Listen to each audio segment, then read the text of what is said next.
The only thing that around sex that's not an empty calorie is love. So when you love someone, you're nourished by it. If you have sex without love, you're emptied by it. And when you're emptied by something, ironically, you crave it more. That's what all addictions are, is things that are empty calories. They don't provide lasting support. Love is what does it. Hello, everybody. Welcome back to the Dr. Joy Kong podcast. So I am really excited today because I have a very special guest, Dr. John Gray. I think he needs no introduction because he is the author of Men Are From Mars, Women Are From Venus. So everyone has heard of the book, and the book is one of the top 10 most influential books of the last quarter century. Dr. John Gray, thank you so much for being here. I am so excited to chat with you. Happy to be with you. It's fun. Yeah. So the purpose of the podcast is to give people information so they can live a better life, not only physically, but also emotionally. And of course, social interactions and relationships is one of the crucial aspects for health and longevity. So it's very just appropriate that you're here to give us your wisdom to share. So you are a relationship expert. And there are a few things that, things that you have mentioned that are really interesting because you actually used the phrase biohack your relationships. So can you explain that a little bit? Well, biohacking is something I've been doing the last 30 years. And even back before Dave Asprey was doing it, he was coming to my classes. What happened for me is after my big success with Men Are From Mars is I turned 50. I'm in my 70s now. I had early stage Parkinson's. And so, the treatments were just to take certain drugs. It only gets worse over time. So I was definitely not going to do that. And I found a natural solution for me. I then helped a lot of people with it. I created a wellness institute, and I found that the same situation for Parkinson's early stage to reverse it. I also healed ADD. Now, I didn't know that I had ADD all my life. I just thought it was a male quality, which to a certain extent, there are more males with ADHD. But it'd be my wife would be talking, and I would just couldn't listen anymore. I had to, what's the point? What's the point? And I can relate. So I was, I still did my best, but it was like having to do it. Now I don't have to do anything. My brain just can stay with the flow. So my ADD symptoms, I think for me, ADD came from several concussions I had when I was young. That can be one of the conditions. It can also be too much sugar and various things can make your brain unable to focus if you're young. But for me, it was rather dramatic in that if I would read something, I could get sleepy right away. That can also be ADD symptom. You just not making enough dopamine. Your dopamine function to stay alert and focused and interested. And it creates kind of a tendency towards addiction. Is that dependence on increasing dopamine stimulation. So anyway, I was able to learn all about the importance of amino acids for the brain function, the precursors for dopamine, the precursors for serotonin. And then I went on to glutathione, oxidative stress, and, all these things that I bring in all these experts in the natural medical field to my wellness center since I was totally into that at that point. And then I started reintegrating in brain differences that I was learning about with everything I knew about relationships.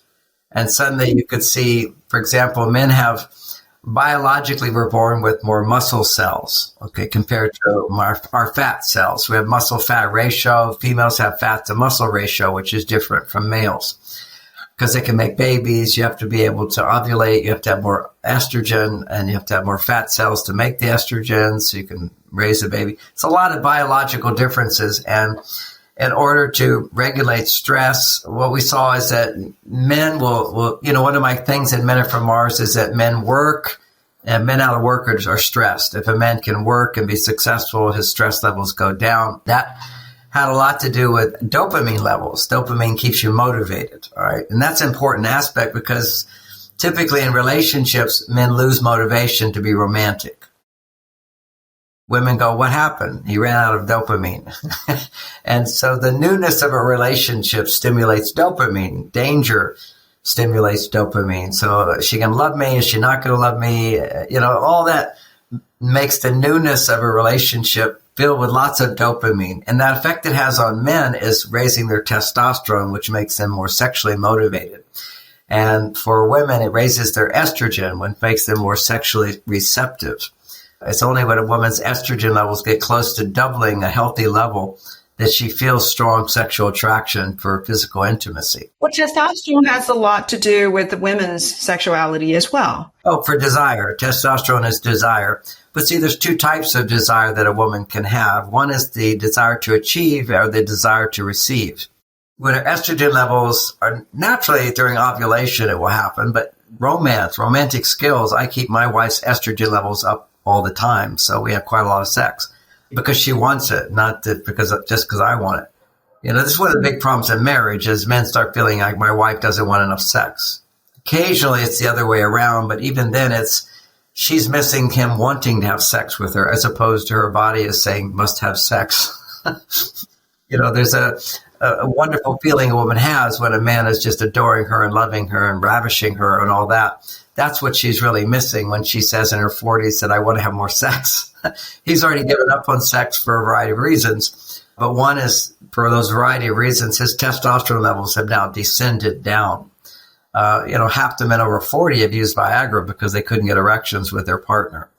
It's a paradoxical thing that all my understanding of biology helps to explain, which is why you could not be turned on to your wife, but you can go online to some woman you don't know and be turned on right away. And it's like women don't understand that, like how can you be so turned on to her and not me? Well, because he loves you. That's kind of an odd thing to say. When you understand, when you love someone, your estrogen goes up. When you don't love someone, if there's sex involved, your testosterone goes up. Actually, Esther Perel, she wrote about that. The familiarity, the loving, sometimes is the antidote to sexual feelings. Yeah, there's a lot more to that. But what we know to be the case, I like to talk about a lot more than that. The newness of a relationship is called the honeymoon period because couples have lots of sex in the newness. And the reason for that is that dopamine stimulates testosterone in men. It also stimulates super high estrogen in women. And then their testosterone goes super high. So even without the newness of a relationship, when a woman's ovulating, what they found is that as she gets about 2 to 3 days before ovulation, when their estrogen levels are peaking, then her testosterone levels will take a big rise. Okay, so that's when you feel really safe. Then you feel like, then I want to have sex, basically. That's what all romantic skills are, is raising a woman's estrogen so that she can then want to have sex. So that's one form of desire. But then there's another form, that's testosterone. And I'm responding to you saying women need testosterone. Women make a lot of testosterone. But when there's two kinds of testosterone, still testosterone, but it's the testosterone you feel when you feel taken care of, when you feel receptive, when you feel loved, when you feel safe, when you feel someone is providing for you, then you want to provide, then you want to be penetrated, basically. And that's what the studies have shown. But there's another kind of testosterone, which is when you don't feel safe, when you're single, when you don't have someone who loves you, then you want sex. Because that's a different kind of desire. It's coming from the place of, I don't feel safe, so I have to do it myself. Anytime you feel I have to do something myself, independence, that's testosterone. So that's the kind of testosterone where women pull out their vibrators and they take care of themselves and have a climax. That's what Freud talked about as the immature orgasm. I call it, for clarity, it's not an orgasm at all. It's a clitoris stimulation, which produces testosterone. Most people don't know that when you stimulate the clitoris, you're increasing desire. And so if you just have desire without estrogen, it just depletes you of all your sexual potency. Then you become almost like a man who's horny and dissatisfied. It's the vaginal sex that you can only have and really enjoy when you have love.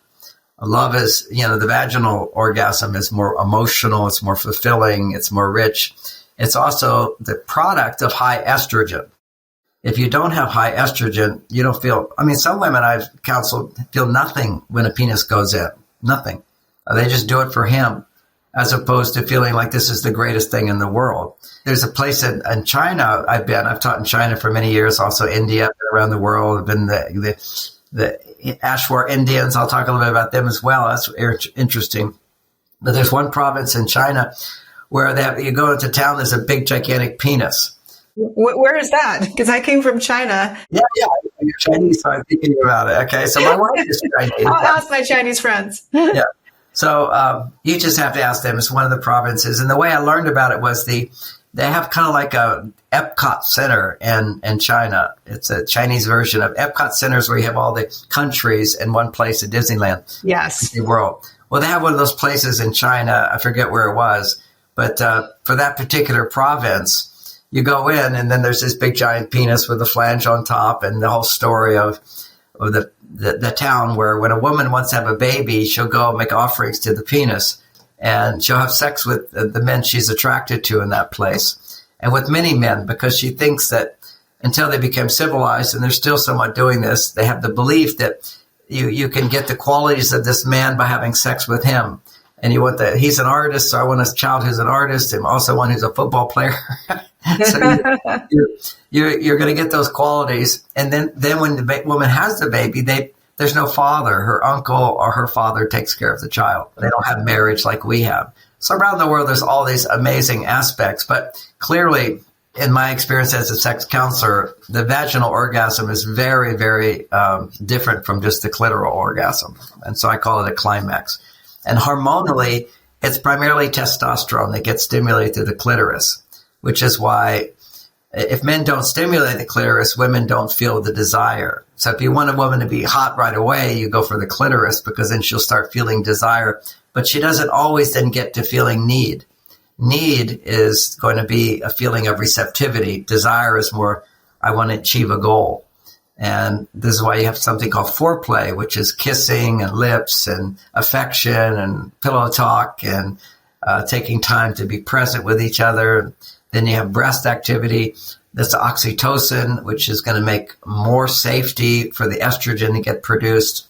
And actually, the most intimate part is the kiss. You know, a prostitute will never kiss. That's too intimate. You know, this down here, I can just shut off. But this is the vulnerability, is the kiss. And then the French kiss, even more vulnerable. That's estrogen. And then you go to the breasts, sucking on the nipples, for example, very powerful oxytocin stimulator. And the oxytocin creates greater safety. Now you can start having estrogen and safety. Then you can have desire. That's the clitoris. So men have to understand to take the right time for the different zones in the body. Then when you go the clitoris, you go with the clitoris not to have a climax. I don't know how we got off on this one, but I'm happy to go. It's enlightened sexuality. It's pretty much taught, and a lot of the ancient Chinese books where I've studied that, and also the Hindu books on Tantra, is you have different stages and you want to make sure, and it's the old fashioned thing, first base, second base, third base, home run. Men just want to get right to the home run, thinking that's where the action is. It's the first base. It's very important. Even before first base, the synchronization of breathing, the automatic arousal of breath, noticing the breathing, not trying to breathe the same, but noticing that arousal causes your breathing to change and allow your breathing to change. And it start to begin to experience an effortless breath where it's breathing you. The arousal is breathing you. Then the kissing, then the touching. And even in that process, body hugging, moving around your body, it literally fluid gets released in all your joints and your butt become very fluid. All of these are the mechanisms of raising estrogen in the woman and testosterone in the man. Because what creates the passion is the polarity of he's masculine, she's feminine. So in the beginning of a relationship, there's so much dopamine, the newness, whereas familiarity sets in routine, the newness is gone. And so you don't have that free testosterone, free estrogen for women. So the way you maintain the attraction is to make sure in your personal life that the woman is more feminine, way more estrogen than the man, and the man is more masculine, way more testosterone. So yes, women have testosterone, but a man, for me to have healthy testosterone, needs to be 10 times higher than yours. 10 times higher. Just think of someone 10 times taller. 10 times is a lot. And for me to have romantic feelings, that's just me, I'm working. For romantic feelings, it has to double again, has to shoot way up. Just like for a woman, her estrogen levels have to shoot really high. I've been teaching a long time is that at first it was an Italian study that showed that a long time ago, back in the 90s, that when a man has sex with his wife, he's married, he also makes prolactin. Prolactin is the hormone for breastfeeding for women, but for a man, it makes prolactin when he's committed to her. But when a man has sex with himself or does porn or a stranger, prostitute, one-night stand, any of those things without a relationship with commitment, he doesn't make prolactin. Okay, so he may make a little, but basically when you're married to somebody, you make a lot of prolactin. So what's the effect of prolactin on men? First of all, now research is showing that you live longer if you have prolactin. And research also shows that if you're married, you live longer. Heterosexual marriage are the healthiest and longest-lived people on the planet. Okay, so this is now the research showing. And when I talk about that research, because I'm a big fan of marriage, people say, well, that's the good marriages. I say, no, that's all marriages. Stay together, live longer. Because simply the commitment to stay together, even if you're suffering together, the fact that you're committed to suffering together, you're going to make prolactin. Suffering because of external problems or because of each other? Well, there's some couples that suffer together. You know, single people are all suffering because they want to be married. Oh, if only I was married, I only had someone to love me. And then married couples, if only I could be single again. That's not my message. Everybody that reads my book that I work with, they all begin to experience the bliss and the ecstasy of romance, making love on a regular basis, loving and having loving, good conversation, loving conversation, supportive. Life itself is hectic. Life is suffering. And that was the Buddha's basic teaching, is that everybody suffers no matter what you are. And then you deny your suffering, you're still going to suffer. More disease when you deny your emotional suffering that exists on this planet. And he basically said that everybody's going to have problems, but suffering is optional because you can identify your suffering and realize that you're causing your own suffering. This is when you get to enlightened state where you realize that you're in charge of how you feel, not your partner. But your partner does have the ability to take you higher than you can feel alone. So the idea, one of my favorite messages of Mars Venus is, my job is to be happy. Your job is to be happy. My job is to make you happier. Your job is to make me happier. Now, how do you make me happier? You let me make you happier. I said that too fast, but your brain goes so fast. I'm talking so fast, you can absorb it. I don't know if everybody can. I'll say it one more time. Everybody thinks I'm depending on my partner to make me happy. This is an immature relationship. I'm dependent on myself. I love myself. I got my work to do. I've got my friends. I got all this. I have a rich life without a woman in my life. But with a woman in my life, by providing happiness for her, I'm much happier. There's just no question about that. That's why single men will get married within 3 years. We are so dependent on women. Women go, how could he do that? And he's already on a dating app a month later. I mean, he got to have sex. But really what men are looking for is love, because only through sex that men can experience the higher levels of estrogen.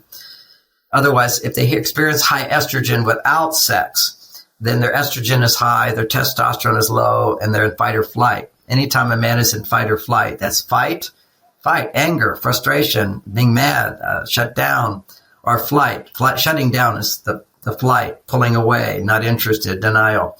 Fight or flight is a very male reaction whenever men's estrogen goes high and their testosterone is low. That's provable. So that there you have your basics. So it behooves us to learn that men need to not focus on their female side. And unfortunately, when psychology today doesn't understand how men and women are different, they treat everybody like they're women. We have this whole sort of, it's like with global warming, they say the science is established, except that there's a lot of global warming experts that say, yeah, we're getting hotter, but we don't know that it's man-made. I know it's a controversial thing to say, whatever. There's just a lot of people who say the science isn't settled. And when they say 95% of all scientists agree, no, they're all government employees. If you're a government employee, you get paid. So the science isn't settled on anything. That's the whole point of this, is there's only a few basic facts. And so we want to be able to, I guess when I went up on global science, I might have pushed people. So what happens? What do you do when, the honeymoon period is over, that there's a natural decline? Here's what prolactin does. Prolactin is like nature's gift so men don't go off and have babies with somebody else. Prolactin turns off your sex energy. This is why couples aren't having sex who are married. They stop having sex. Prolactin causes you not to get horny if you're a man, but it frees you from sex addiction. See, men are all addicted to sex because we're supposed to go find a woman, have courage to do it, and get a woman, make a baby. But once you got your baby, you're not supposed to wander off and do some more. You want to stay with your baby. So when you fall in love with a woman and you have a commitment to her, which is historically people, before a woman would have a baby with you, she wants a commitment. But the commitment itself, reason, is a commitment to the woman actually produces prolactin. Prolactin inhibits your desire to have sex with others. So how do you keep having sex? I'm in my 70s. I have the best sex life ever with my wife. I have no interest in sex at any time of the day until I get in bed with her. Never feel horny at all. All I have to do is get in bed with her, and it's there. And it's there in her too. What is this? This is what prolactin does. If you also have polarity. Polarity is I have way more testosterone than her. She has way more estrogen than me. And I make sure she does because I have all these biohacks, is what I call biohacks, to raise women's estrogen. They're all over the place. Everything I do is a biohack. My wife thinks I'm the most generous, giving person. I say, I'm just selfish. I know if you're happy, I'm happy. You have to share your hacks. Can you share some of your hacks for your wife? We start with the very simple ones and build up. Listening. Okay, so when women are talking about whatever's bothering them inside, I ask questions, just like a scientist. I investigate. Help me understand that better. Tell me more. What else? What did you wish? What do you want? Why do you think you feel that way? Where did that come from? It's easy for me as a therapist, so I'm a bit more sophisticated. Yes. Even an ordinary guy without any therapy training of how to probe into the depths of someone, you can simply just say, help me understand that better. Tell me more. The more words she speaks without you resisting, her estrogen goes higher and higher and higher. That's why 90% of the people go to counselors are women. Because women will pay to have somebody listen to them without judgment. See, if a woman, here's the hack. First, she needs to be able to talk. A man has to listen without interrupting, without saying what's the point, without without minimizing her feeling, without solving her problem, without saying, well, like when my wife we were going through a remodel of the house, which causes often a lot of depression in women. It's the only time my wife said she was depressed in our marriage. Oh, wow. Big remodeling the house. And for me, it was exciting. I'm paying for it. These are all my army of workers in my house, all working. So I'm in control, achieving, accomplishing. That's the male side. For her, it was like invaders into her home because it was going too long, it's costing too much. So she's all concerned about that. And she would tell people, I'm just feeling depressed with this remodel is going on so long. And everybody would say to her, whether a man or woman, it's the wrong thing. But think how wonderful it would be when it's done. That's the male side of things. That's how I'm thinking. Okay. But you're on your female side, and not all women are on their female side. But when you're on your female side, you just need to talk and have nobody tell you why you shouldn't feel what you feel. You're quite capable of going from negative to positive if given the chance to do it without somebody interrupting, telling you you're wrong for having frustration or disappointment or anxiety. I'm so glad you said that. I can't tell you how annoying it is when somebody tells me that I need to look at the positive side. It's like, I know how to get there. Yeah, you can do it. You can do it. and so it doesn't make any sense to a man, logically speaking. Why would talking about problems make you feel better? Because you're a woman. And for women, when they can talk about problems or feelings, and if they can bring emotion into it, estrogen goes up even higher. Okay, so you just talk about a problem, somebody's listening, they're not judging you, you're feeling seen, you're feeling heard, estrogen goes up. Now think about a man when he's stressed. Let's say he's feeling a little grumpy inside, a little annoyed, worried, something like that. What do all women do now? They say, what's the matter, honey? What are you feeling? What's going on? Talk to me. You need to talk to me. Well, if a man talks when he's having negative emotions, that's because already his estrogen's too high. The worst thing a man can do is talk about what he's feeling if he's feeling upset, period. Now, that's hard for people. We are so indoctrinated. That's why I wanted to say that idea. Like, the science is settled. Well, in psychology, the science is settled. We all need to talk about our feelings. No, we don't. Men don't. Take this idea out of it. We don't need to talk about our feelings to feel better if we're not feeling good. The women go, well, we're not supposed to have conversation. I said, talk about everything except his feelings. I want to know, what are you feeling? What are you feeling? And particularly they want to know it if a guy's not feeling loving, if a guy's not feeling good. So, if you're not feeling good, tell me, what are the problems? Talk about it. Talk about it. No, don't talk about it. It's the worst thing for a man to do. Biologically, if he's experiencing stress, that's some level of cortisol being produced, fight or flight, to some extent, and his flight is, I don't want to talk about. That's a healthy response. It's, if somebody's chasing you, it's healthy to run away. Or to fight. You don't go into him at that point. See, when women are upset, go into her. She has 2 holes, go into the vagina. That's the whole thing. Men have only one. If you go into that one, you're an asshole. Go get it. This is like such an important hack. Stop talking about your feelings, men. So what do men need when they're stressed? They need to do something. And if they can't do something, then they have what's called a hobby. At the end of the day, you can't work, so you have a hobby. Or you meditate. That's another one. You're doing something that lowers your stress level. Meditation does it. A hobby does it. Watching the news does it. Watching sports does it. If I watch the news, I'm forgetting about my problems and thinking about other people's problems that I'm not blamed for. But you're not really solving your problems. Well, see, what men have to do is either solve your problem or forget your problems.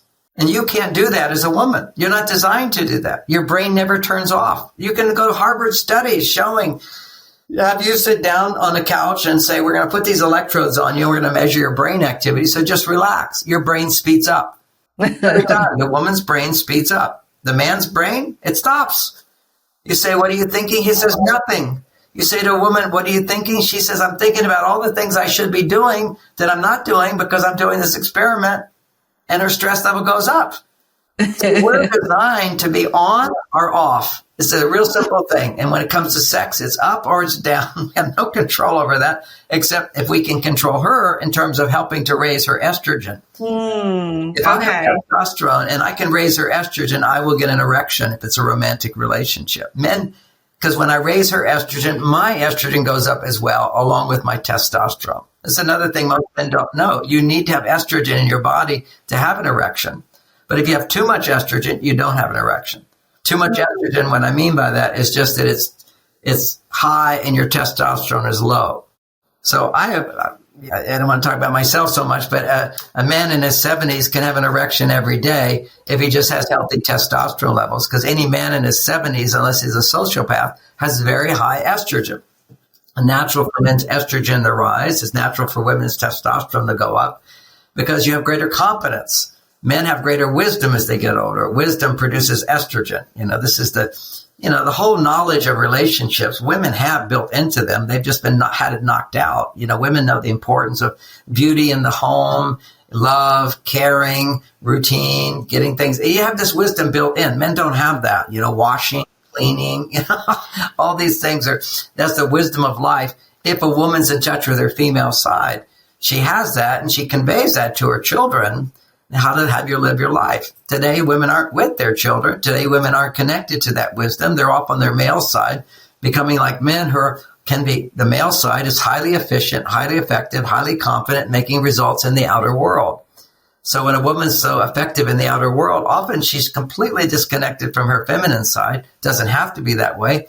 But if you look on averages, it is that way. They did a big study of hundreds of thousands of women in the workplace, and they found that women's work hormone levels in the workplace where they're earning money, 9 to 5 job kind of a thing, the average woman in that setting had double the stress levels of a man. Because, see, the workplace is all about making testosterone. It's taking risks. It's risk and danger all the time. You're making decisions, and if you fail, you lose money. You lose your job. If you're a woman and in the family, if you're sick or don't do your job, you get more compassion, you get more love. You're not being measured on competence in a relationship. It's all about love. But in the workplace, it's like you snooze, you lose. You don't do the job, you get fired. It's accountability all the time. You're saying that the same level of stress produces a higher stress response in women. Yes. Well, that's been proven. Okay, wow. this is the workplace. Now we're talking about it would be something different. It's because you made a distinction. It's a good one. The same level of stress, the same level of workplace stress. Okay, so workplace has its own stresses. The relationship has its own stresses. But in workplace stress, women have higher double. And then when they come home, in this study, whether they're married or not, their stress level doubled again because they spent eight hours of the day out of the home. The home is a place of safety. The workplace is not safety. Safety is paramount to women because if you don't feel safe, you don't make estrogen. Estrogen is the hormone that is associated with low stress in women. So you feel safe.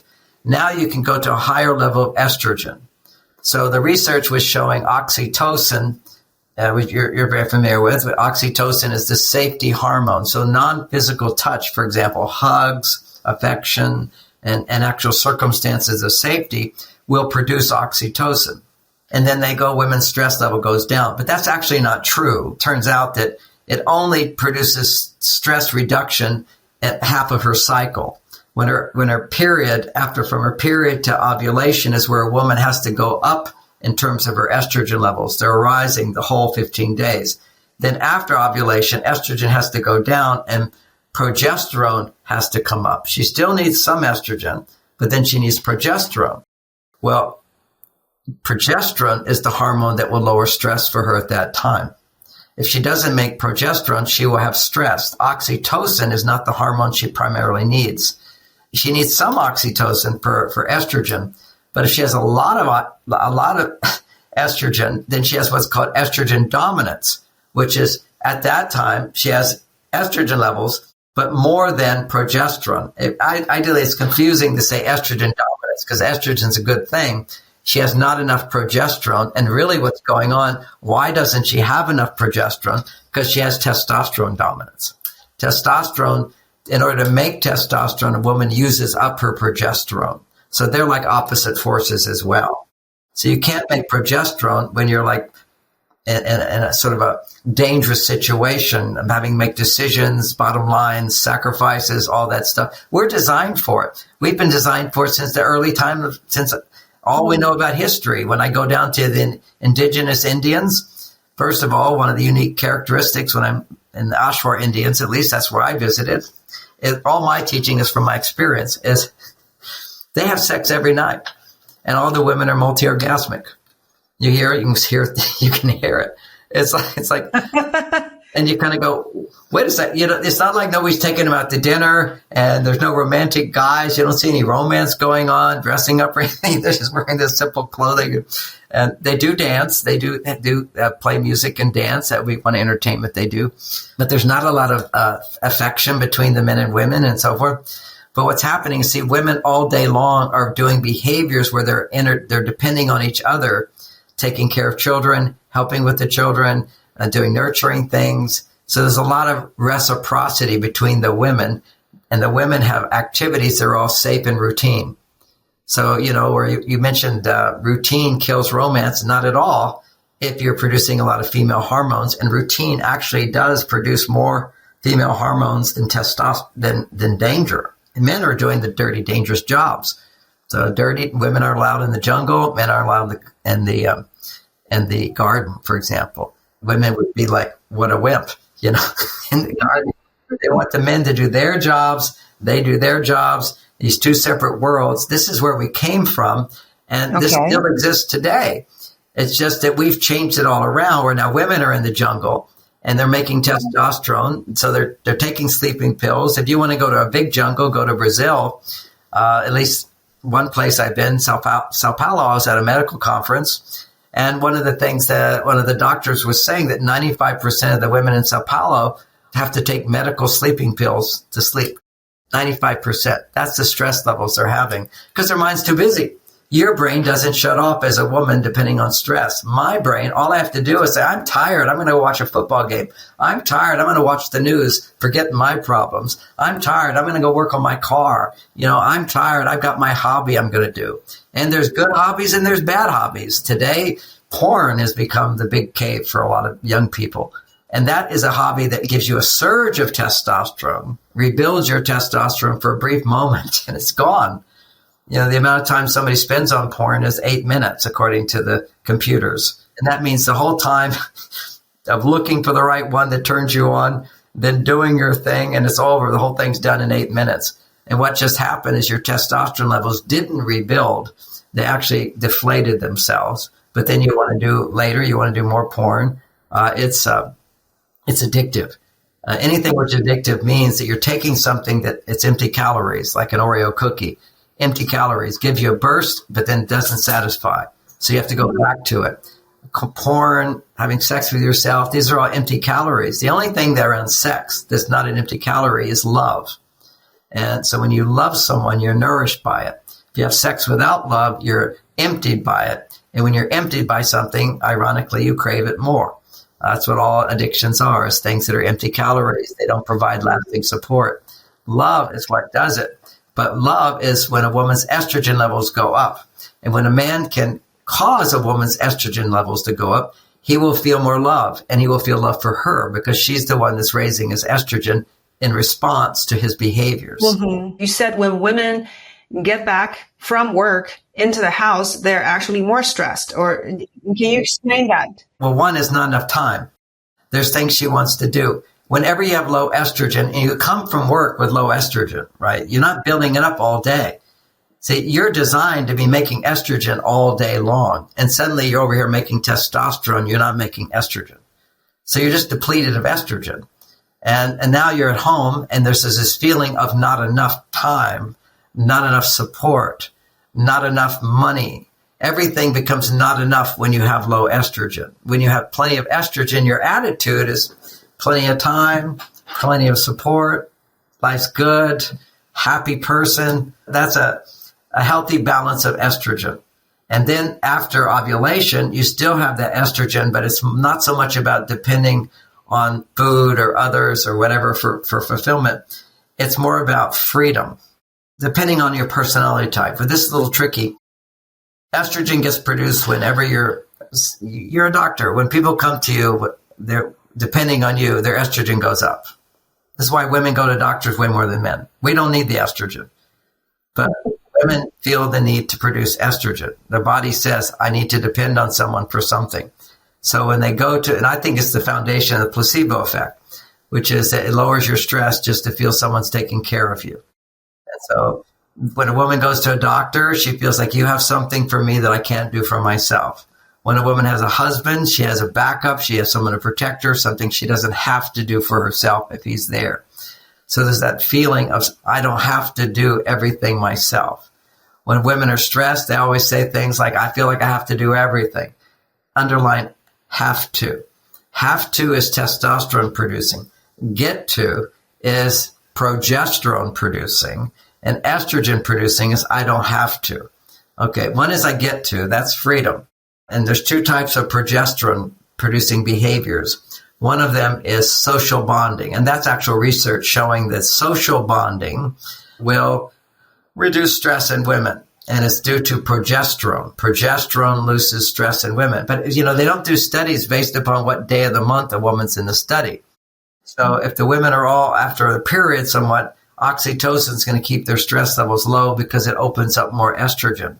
But if she has oxytocin as a primary hormone of just feeling safe after ovulation, she's going to be feeling more estrogen when really she needs to be having more progesterone. And progesterone, if you're an extrovert, and that all has to do with dopamine function that you're born with, is interesting. Extroverts are just people who are not efficient in using up their dopamine. So they're constantly having to make more dopamine. So they're getting dopamine by going out. Whereas introverts are very efficient in dopamine. So they'll use up their dopamine very quickly. So they don't have the motivation to go out and get their dopamine. They had a really great splash of it. It felt good. Then they go back inside to gradually rebuild their dopamine. And then when you look at brain differences, why a big problem in relationships is women will say men are so lazy after you get married. They stop doing all those little things they did in the beginning. But you have to realize our muscle fat ratio, the amino acids that build muscles, are going to be used up more quickly. Those are the same amino acids that make dopamine. So when a man is using his muscles, and even if he's more sedentary and he's using his brain, his muscles still clench. Okay, so he's using his muscles because he has more muscle mass and they get involved in everything. So he tends to use up his phenylalanine and his tyrosine. Those are the words. Those amino acids are necessary to make dopamine. So if he's using his physical muscles, he'll tend to use up the precursors for dopamine. So he literally runs out of the fuel by the end of the day to make dopamine. So he's not motivated. Women, on the other hand, because they don't have as much muscle mass, they have plenty of amino acids left over to produce dopamine. So they stay motivated. But their motivation is usually built upon a bit of a worry or an anxiety of it not getting done. And that's because under moderate stress in the workplace, women, moderate stress, not big stress, moderate stress. Oh, I have to get here on time. Oh, there's traffic. Oh, there's a delay. Oh, I forgot to do this. Oh, I'm trying to get this person to pay their bill. Whatever it is, that's moderate stress. What they found is under moderate stress, and that's low levels of adrenaline, not cortisol. With a little bit of adrenaline, what happens for women is they have 8 times more blood flow to the emotional part of the brain. So they're more sensitive on an emotional level. That's what estrogen is. They're higher estrogen beings. And so they have more sensitivity. So they have more emotional reaction. For men under adrenaline, they actually have the blood flow stops to the emotional part of the brain. So if I'm a little stressed, I just have to drive my car a little faster than the speed limit. And my stress levels go down. And I don't have nothing to worry about. That's why men do these things. They say a little danger for a man will actually lower his it's adrenaline, but he doesn't feel any fear. He doesn't feel any anxiousness. He doesn't feel depression. Just to do a little something dangerous because the blood flow stops going to the emotional part of the brain. How convenient. Yeah, we are free. All we have to do is something a little go into the jungle and you feel good. But how smart, because, if you're going to go into danger, you don't want to feel fear. Fear stops you.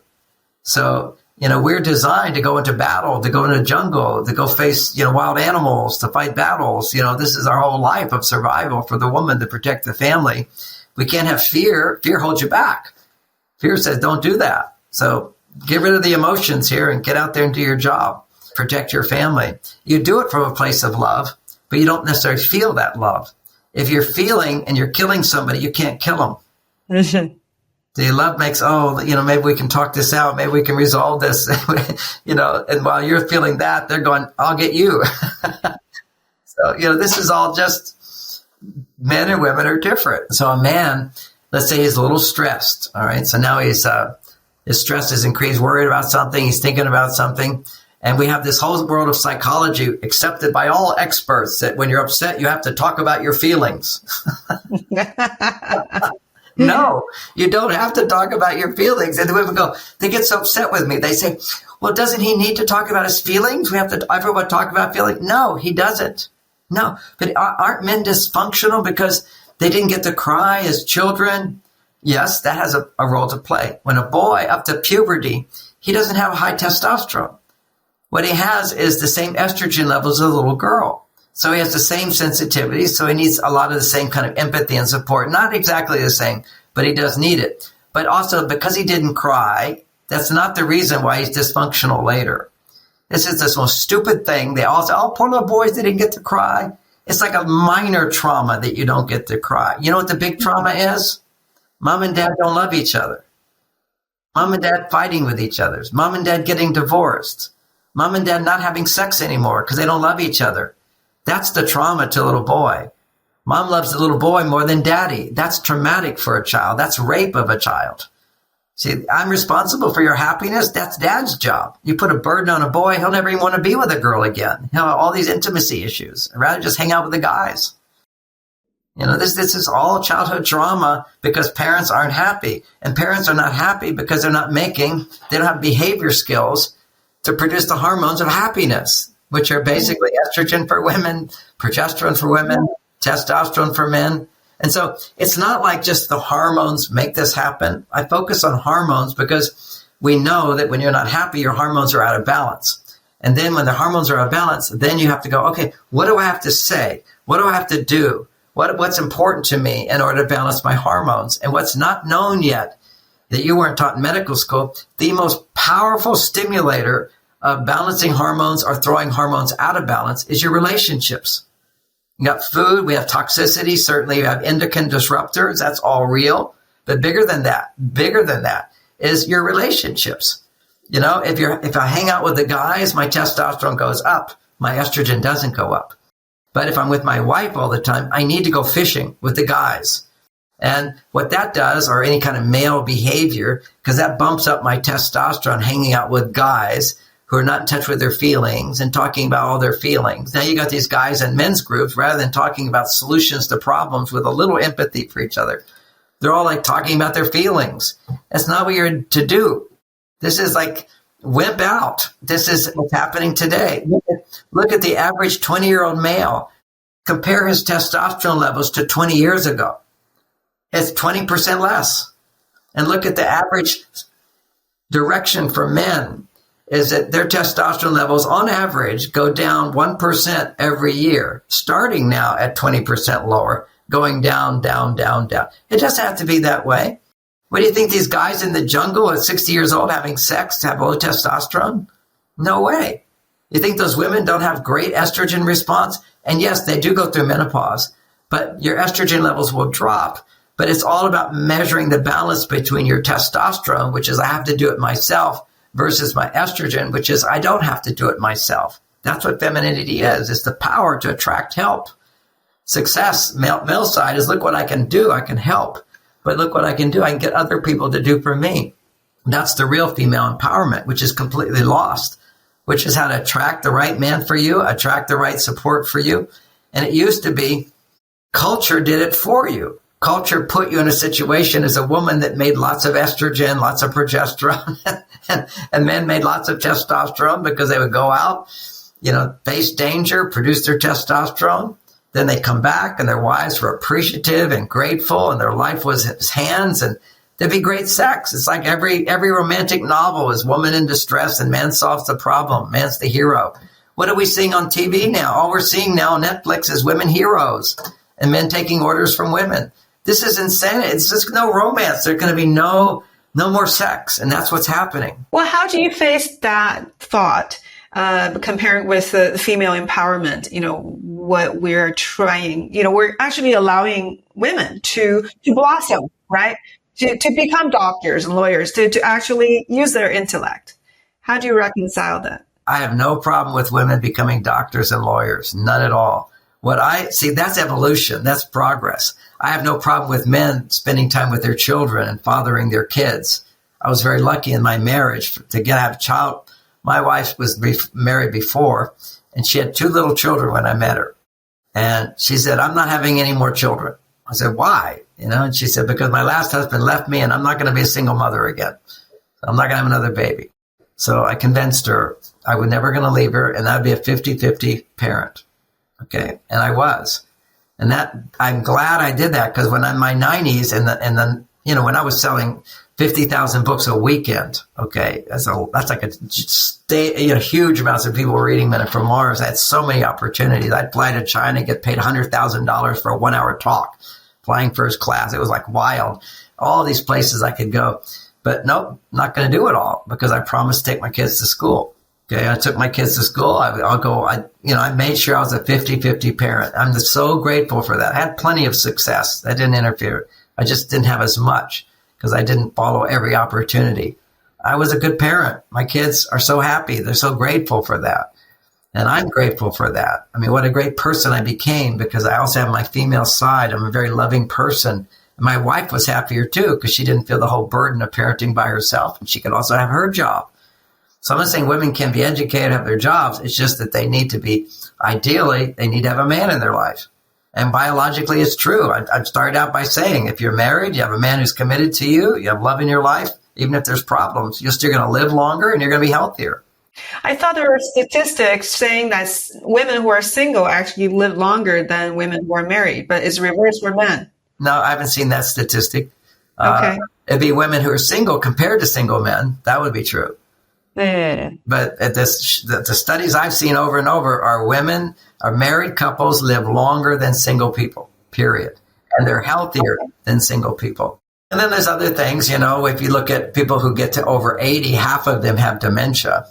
And then there's more research coming out that what causes dementia is loss of muscle mass. So men do tend to have more muscle mass. And so they're going to have much less. 80% of dementia over 80 is women.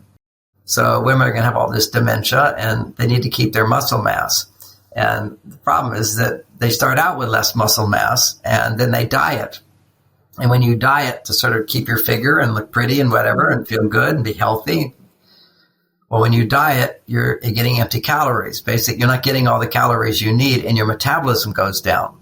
So, I was did 16 shows with Oprah. I was a good friend with Oprah for a while until I was a sexist and they wouldn't let me on the show anymore because I was taught at Stanford. I gave talks at Harvard. No longer invitations. You're a sexist. Same thing with Oprah. They told her you can't promote this guy. She was a fan, big fan. But the whole climate change says if you talk about men and women are different, you're a bad person. You're a sexist. Still people hate me. They think I'm a sexist. I've been called dangerous. I've gotten death threats. I was canceled off of all national TV in 1 year. One year, all went away. I used to be on every single show. Biggest selling author in the whole world talking about gender differences. And in one day, Oprah didn't have me on. Today's Show didn't have me on. CBS didn't have me on. Katie Couric, she stopped, being a news anchor. She was telling her I don't know if this was the only reason. I know that we were planning a 6-series thing on Men Are From Mars, and then they wouldn't let her do it. And then what I heard later is that they wouldn't let her do her own creative thing. So obviously I was one of those things. But, this is our culture. We're being indoctrinated that men and women are not different, that we're the same. Now, what happens when men and women are the same? There's no sexual attraction. There's less babies. They already say we have too many people on the planet, right? That's their whole agenda. World Economic Forum, get rid of 80% of the people. How are we going to do that? You got to stop making babies. There's too many babies. Well, what makes babies? Sex. We have to stop sex. And the children we do have, if you got both men and women working, those children have to go to school right from a young age. And who runs the schools? Right now, the United Nations this year has proclaimed sex education for children program. 3rd grade, you're teaching them masturbation is self-love.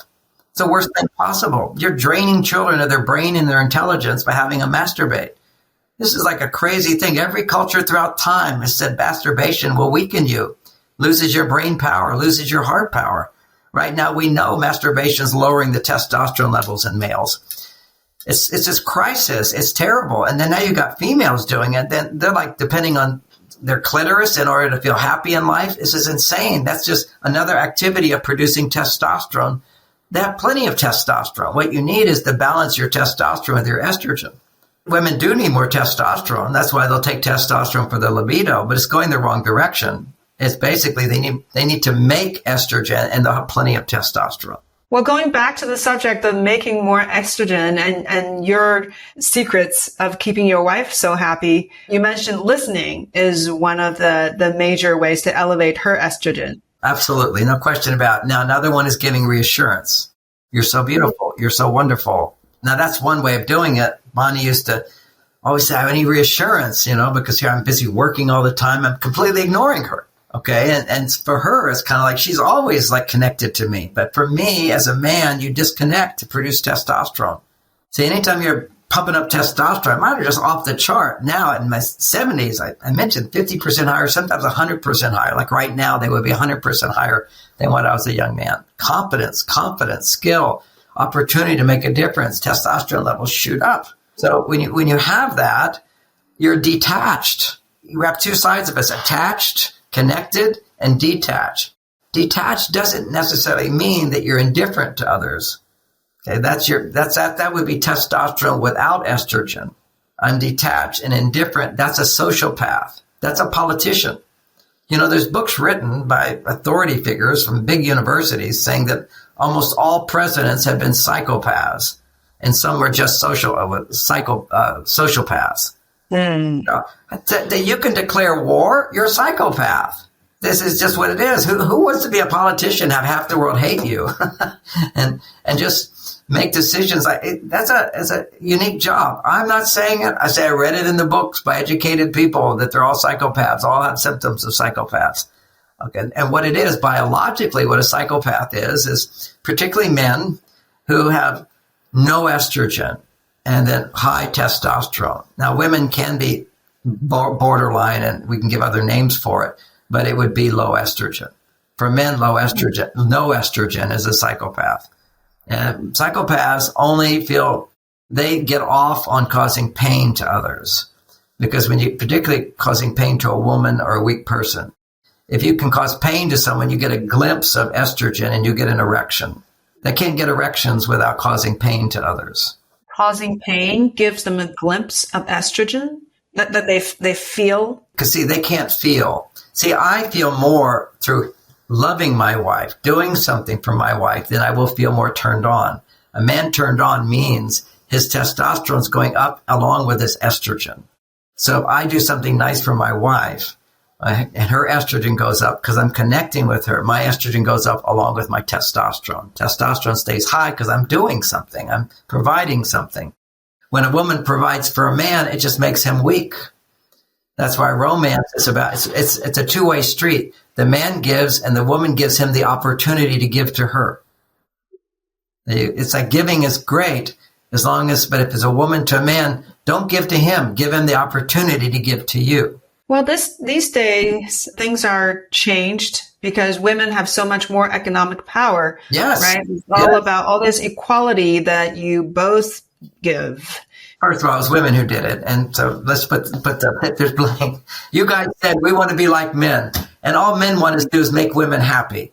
Okay? That's the main thing we want. And when you get down to, unless he's being defensive or whatever, when a man leaves a wife, he always says, no matter what I do, it's not enough to make her happy. That's all we care about. Because if we can make you happy, we feel whole. If you make a man happy, you don't feel whole. If I can make you happy, my female side gets awakened because I can't access it like the way a woman can. What happens is the biological differences between men and women is the Y chromosome. That's it. The Y chromosome, after 3 weeks, boys are just like girls. There's no differentiation. After 3 weeks, Y chromosome comes in. It produces 23 genes.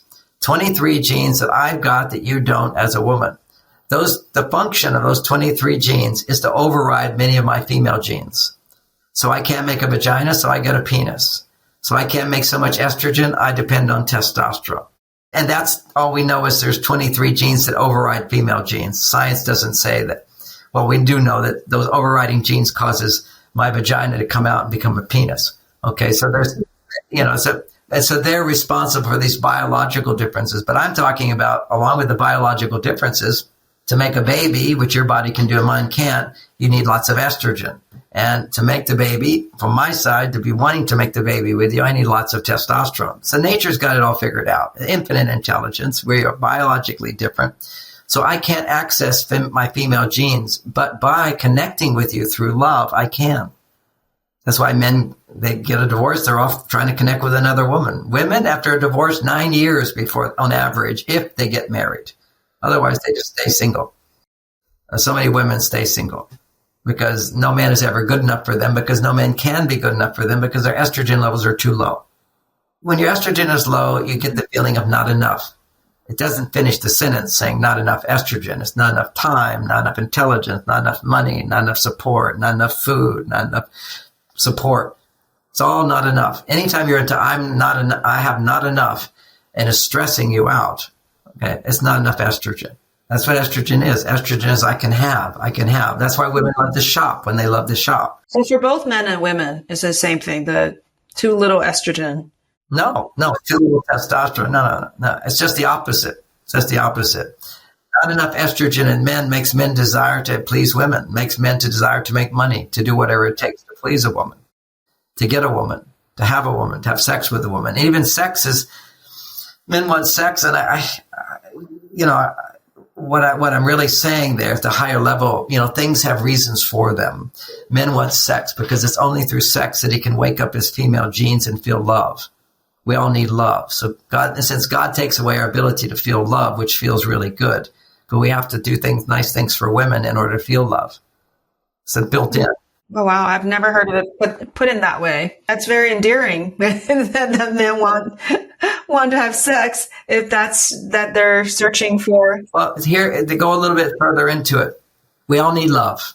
Love feels really good. And I can get only so much love by having an audience clap for me and people thinking I'm wonderful. Okay.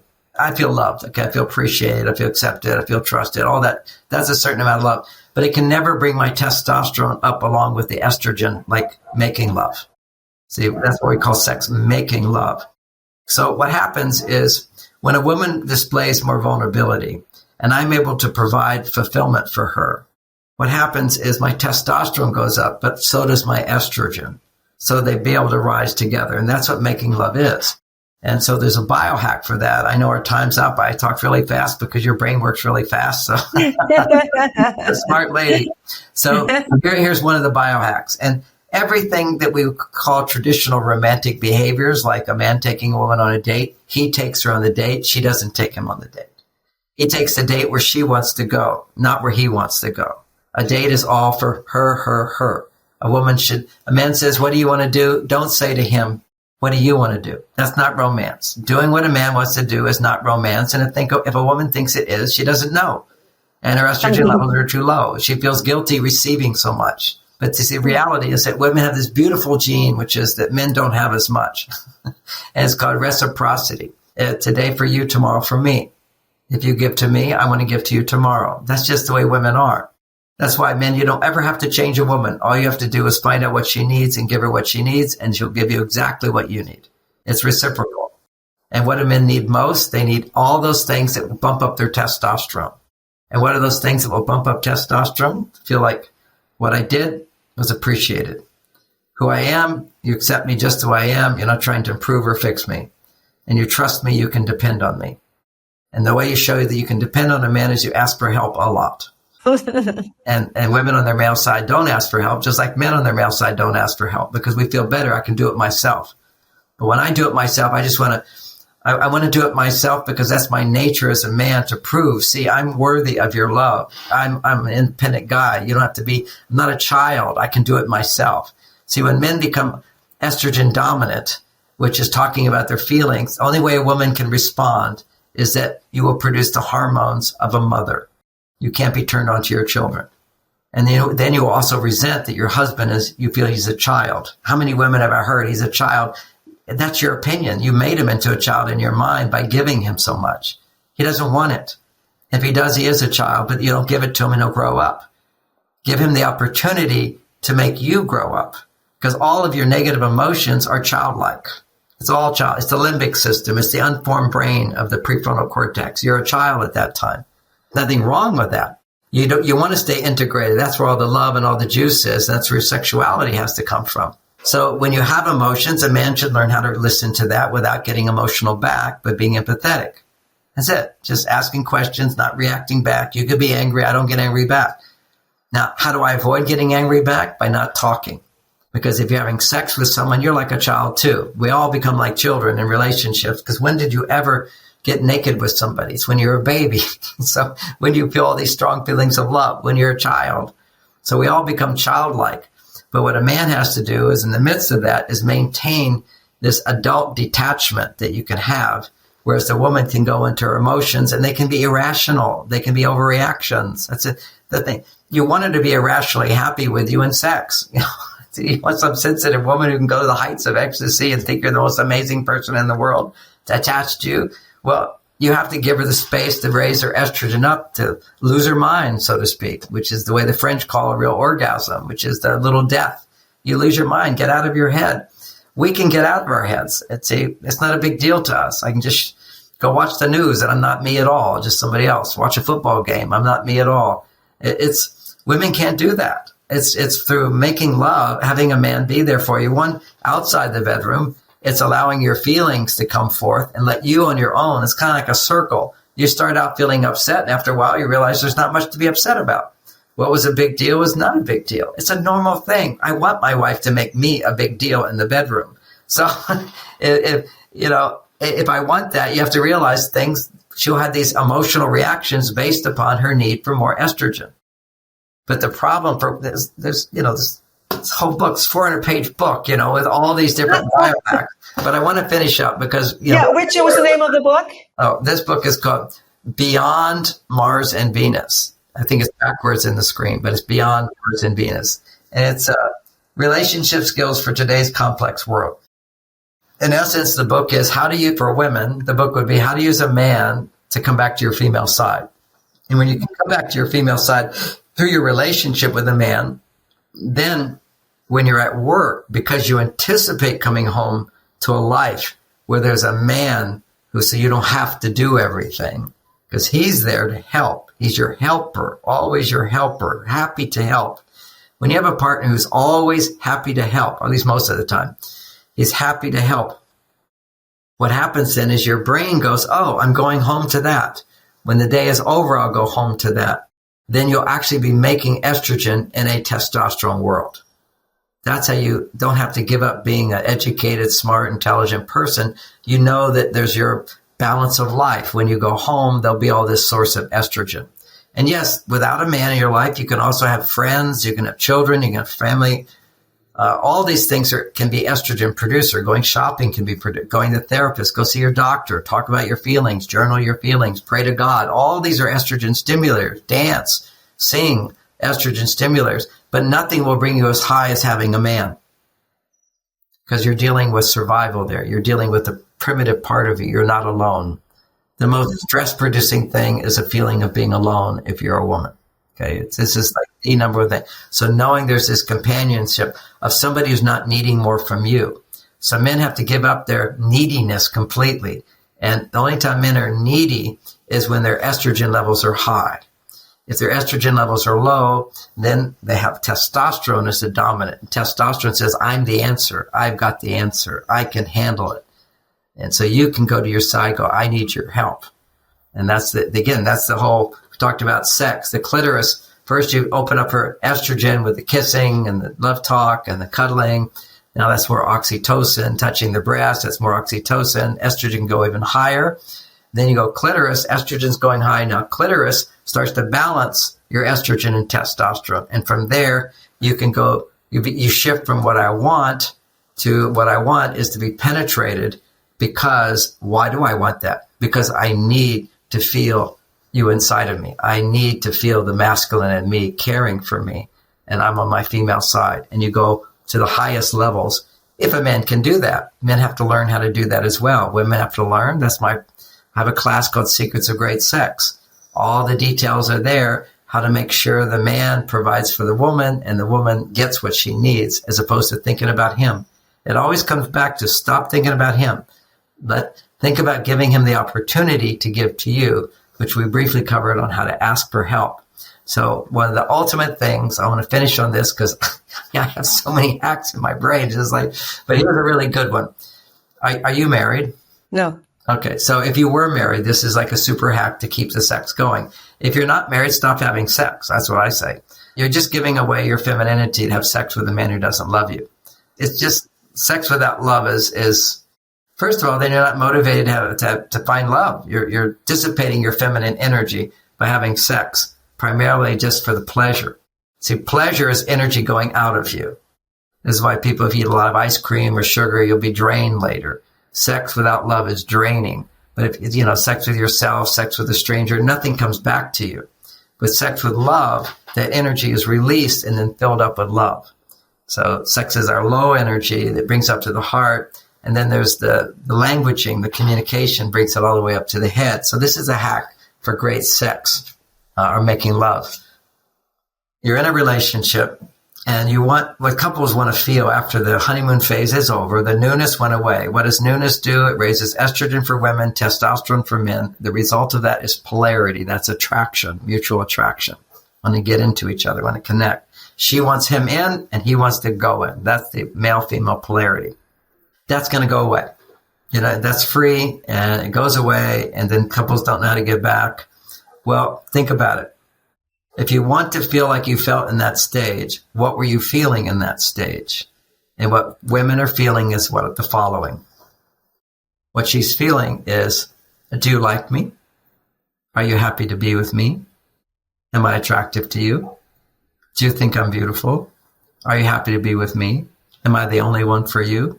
Are you sure I'm the only one for you? Are you going to leave me? No. We had an argument the other day. Are you still angry with me? No. See, these are the things women are thinking at the beginning. Okay, they're right for me. All that comes from pure vulnerability, which is where you're needing something. You're not sure if you have it. And if you don't have it, it's painful. So every time you look in the mirror, you're thinking, am I beautiful? You look at the little wrinkles over there. Am I beautiful? Am I losing my attraction? So this is, my wife would say to me, I need reassurance. I need reassurance. I go, what kind of reassurance? What does she mean by that? We'll figure it out. She needs to say to me every day. Now, one of the biohacks is 4 hugs a day. Just that a man is pursuing you, giving you a non-sexual hug that will last 6 to 7 seconds. Biologically, it's been proven to raise your estrogen. Just that. Wow. Just a 6-7 hug, not sexual. I'm not needing anything from you. I'm just connecting with you. And then sometimes a nice kind word, but at least during one of those 4 hugs, it's easy. The way I do it is a system. First thing in the morning, when I leave, when I come back, and before I go to bed. Always going to do the hugs. All right. And I pursue her for it. She doesn't come to me. I go to her. This whole thing of men looking to women makes women feel seen and heard and desired. You have to feel desired. And now, next thing is, you got that set as a simple hack. Then the next hack on that is, in one of those hugs, she initiates being vulnerable to say, and this is a script. You've already practiced it. This is what you're doing. She's going to start by saying, do you like me? Yes. Do you love me? Yes. So it's called the warm up of, the feelings are going to start to happen because she's being vulnerable. Of course you wonder if your husband's mad at you. Does he like you? Does he like you as much? Does he love you? All this stuff is going on in the crevices of a woman's feelings. So we're just going to address it because it's all there in the beginning because it's pure vulnerability. And instead, as opposed to, I'm so confident, I know you love me and I don't need your love if you don't love me and I'm a tough, whatever it is. This is vulnerability. And what does vulnerability do? When a woman is vulnerable, it makes a man more in touch with his feelings. So already you have sexual feelings that makes a woman take off her clothes. That's vulnerable. Men start to get turned on. But that wears out very quickly without the dopamine. What turns a man on is always her vulnerability, which is like a vagina, and he puts his penis in it. So this is the vulnerability is, I need something from you, and if I don't get it, it will be painful. And I don't ever want to hurt you, so I'm going to give you what you want, and then I'm going to feel more love for you because I just gave you something you needed and wanted. So what does that look like? I give all that just so people will do this. You have to understand the whole depth of this. It's a very simple technique. All the hacks are super simple. And it is, so you do a hug, and then afterwards you say, do you love me? Or you could start with, do you like me? Yes. Do you love me? Yes. How much do you love me? I love you with all my heart. Now he's starting to feel a little bit because she's revealing a little vulnerability. Because just to say, how much do you love me? It's vulnerable. What if he says, well, I don't love you as much because you did this? Okay. So then you say, do you love me? He says, yes. How much do you love me with all my heart? Do you think I'm beautiful? I think you're so beautiful.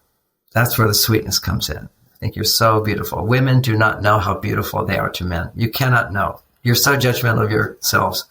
And as men start to feel their love by you ask these questions, and because you're asking, he will feel it more. Then you say, do you think I'm beautiful? I say, you're so beautiful. And you say, are you happy to be married to me? If you're married, are you happy to be dating me? If you're taking a long time to get married, are you happy I'm your partner? I'm so happy you're my partner. Are you glad we met? Yes, I'm glad we met. Do you regret our relationship? No. If you're married, do you regret marrying me? No, I don't regret. I'll marry you again today. I'm so happy to be married. Oh, are you happy to be married to me? Yes, are you happy to be married to me? And you can be playful with this. You can add other things. But your first part of the script is the warm-up, kind of like the foreplay. Do you love me? Yes. How much do you love me? With all my heart. Do you think I'm beautiful? That's where you get more beautiful, more vulnerable. Now, if you don't have this as a process, a biohack, what you would do is you'd say to him, oh, honey, do you love me? He'd say, of course I love you. Why would you ask such a stupid question? So the preface to this is, I know you love me. I know you think I'm beautiful, but I like to hear it. Just like when I, as a man, give a talk, I know the audience is getting benefit. However, if they clap, I feel better. And if they stand up and do a standing ovation, I feel even better. And just because that's the reassurance that I did a good job. And that's what women need, is not their male side needs reassurance you did a good job. The female side is reassured that you are loved just the way you are. Just the way you are. You don't have to earn that. He adores you. And you need to hear that over and over and over. And that will your estrogen up. Now that those those natives in Africa that I stayed with, or the natives in the Amazon that I was with, did they need that? No, because those women all have lots of estrogen. That reassurance builds up estrogen. The fact that those men go into the jungle is the reassurance that they need, that they've got a man who'll risk their life for them. But see now, and the other thing, just I'll throw one more final thing, but we'll finish up because we're a little over time, is the more money a woman makes, the less estrogen she will have. Really? Yeah, because you don't need a man. See, it was when those women in the jungle, they need men for protection. My mother needed my dad for money because she was raising 7 children and didn't have a job at the time. Although she was a Stanford graduate, so she was educated. But then when she had her babies, she needed a man first to provide, to make the money. 2, she needed a man to be the policeman, because she used to say with her 6 boys, if you don't listen to me, I'm telling your father. And then he would punish us. So we lived in, dad would do that job. So when you make money, you no longer need men for money. So it's like, until someone helps you understand, what do I need a man for?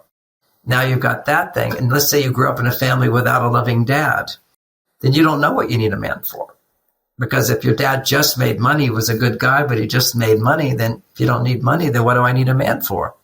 If you had a guy who, the potential of now with mom and dad both making money and mom coming home a little stressed out and dad being affectionate, dad listening to her, dad helping out with family chores, then you know why you need a man. But women don't know why I need a man. And when you don't feel I need something, you're hypercritical, men.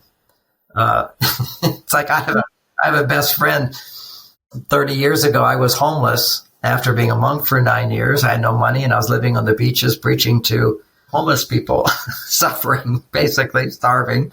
And a friend of mine who had been a monk with me, who was already out in the world, had a job.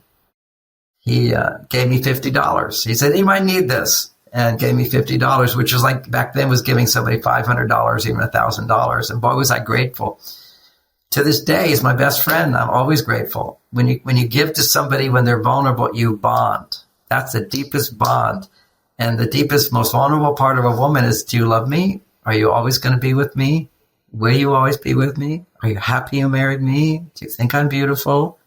Because aging, according to our standards in our society, you lose beauty. But emotionally, you never lose beauty if your heart's open. This is what turns men on, is a woman's vulnerability. Trusting him, is depending on him for that reassurance, is a gift to him. But he has to live up to it. He has to respect you. He has his side of the whole thing. So this lower estrogen level when a woman has higher income, has this been validated with research? Of course. Look at you're a doctor. How many women have estrogen levels who are professionals? And go down to the Ashwar Indians, they don't have estrogen problems. Huh. I thought as the modern day, is our toxic food and environment. I thought that was... Certainly that adds to it, no doubt about it. All of your toxic food is endocrine disruptors, without a question. But what you'll see is that, where's the guidance here on this one, which is we now have this whole system of giving women hormones. Okay, and also we have some science that shows that when women take hormones, they're attracted to the wrong men. You know that? No. Yeah, this is amazing studies where they find that when women go off of their birth control, they find they're not turned on to their partner because they're actually turned on to a different type of man. Oh. Because taking hormones interferes with your natural attraction to men. It's very, very weird. A lot of crazy stuff we've done. But when you take hormones, your body no longer makes hormones. If your body needs to make hormones, how do you make your estrogen? But depending on a man or depending on your doctor, that's also depending on your therapist. You become more independent. When you take hormones, you don't have to feel the part of you that's dependent, the part of you that needs. So taking hormones, you don't even know what you need as a woman. And put that in medical terms, if you don't have vitamin D, you'll get sick. And you're sick and you go, oh, I'm sick because I don't have any vitamin D, or I'm sick, or I have estrogen problems because I'm overweight. The number one cause of inability to produce estrogen is belly fat. And the number one cause of inability to make testosterone for men is belly fat. All your hormones, the biggest endocrine disruptor you can have is this padding of protection. If you look at a woman who's been traumatized, she'll put on a lot of weight to protect herself from feeling her emotions. And, one of my relatives, she's a big woman, okay, and she just barrels in. You can say anything. She's a tough woman, It's like her shield is she doesn't have to feel anything if you put on extra weight in the belly. So it turns off feeling for women and it turns on feeling for men. Basically, the belly fat, its job for a woman even is to belly fat makes estrogen, one. Belly fat will then, its function then is to store fat. Okay, so your body stores fat as a release of estrogen. So when you have your period, you're going through ovulation, more and more estrogen gets produced so you can store fat in case you get pregnant.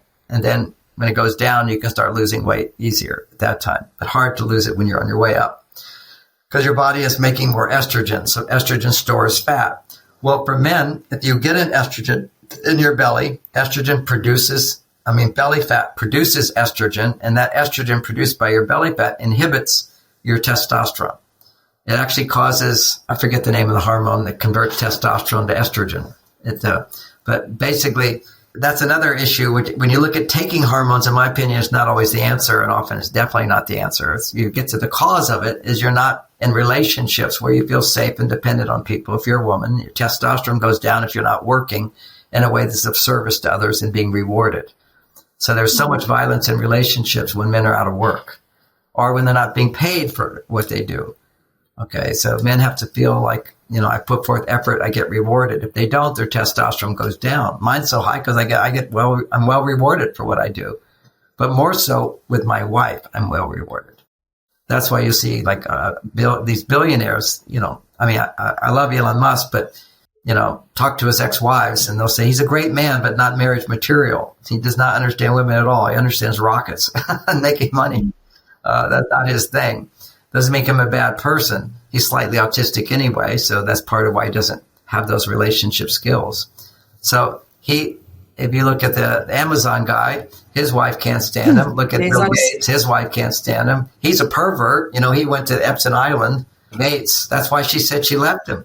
Really? Yeah. He said it right on the news. He says, his relationship with Epstein, the most well-known pervert on the planet, they had a close relationship. So she said, I'm not about to hang out with him. He's the most evil man I've ever met. And yet he was Bill Gates' buddy off on his flight to his island where they rape girls. That's all well known now. You're pedophiles.